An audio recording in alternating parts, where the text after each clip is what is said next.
Today, a lot of ideas are lying buried in the cemetery.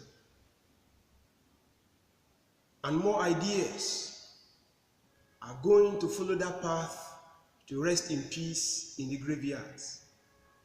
And this is because the possessors of these ideas could not withstand being laughed at. They could not withstand being ridiculed.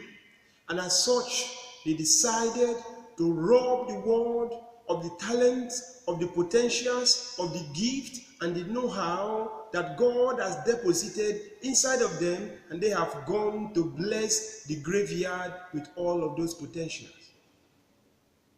People actually are in pain because as they are working on their dreams, as they are working on their potentials, there are some persons out there who I call the negative art peddlers, the naysayers, and they are castigating what you are doing.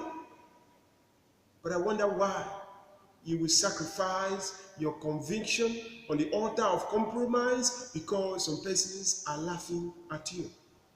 They can laugh if they choose. But as for me, I don't care.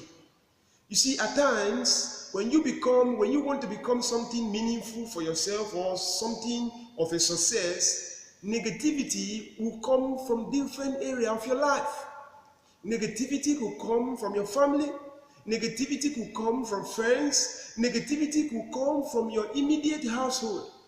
And those who become successful are those who are able to overlook all of this negativity, all of this mockery, and all of this ridicule, and they continue to pursue what they have ahead of them.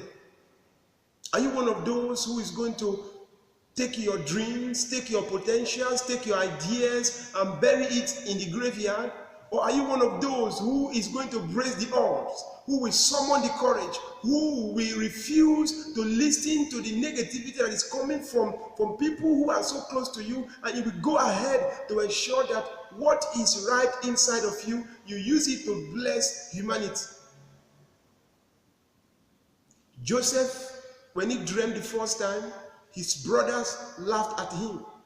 When he dreamed the second time, his parents actually were against him. In the case of David, his dad actually looked down on him.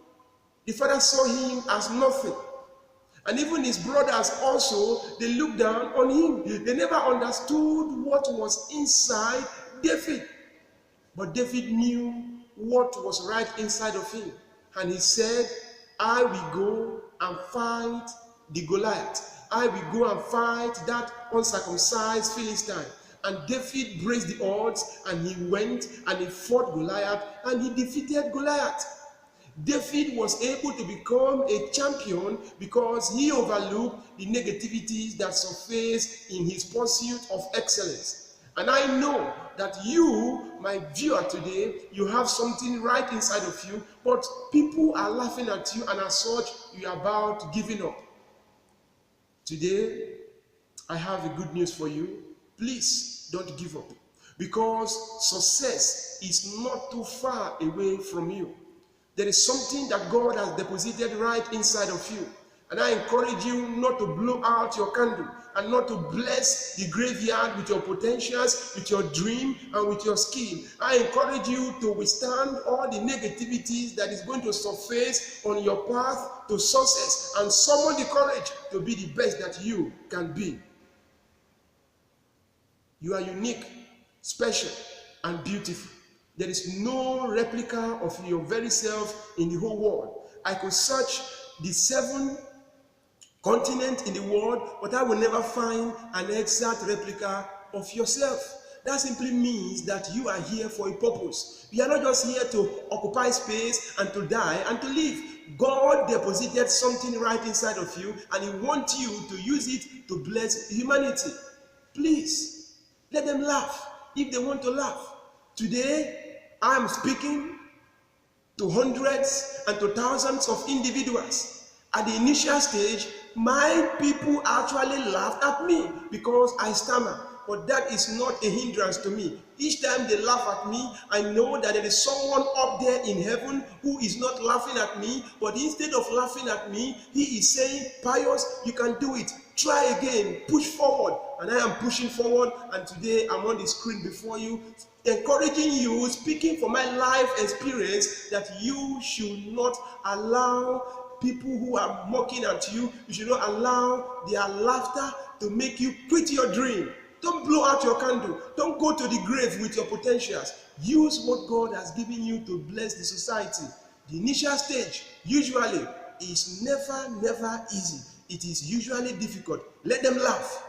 And at the end, they will understand that there is something special and unique in you. So my dear friend, let them laugh, but I don't care. God bless you, and I look forward to celebrating you and to rejoicing with you in the accomplishment of your dream and in the actualization and the maximization of your potential. I remain your friend and brother, Uhemu Godwin Pius, and this is Speak Perfect International.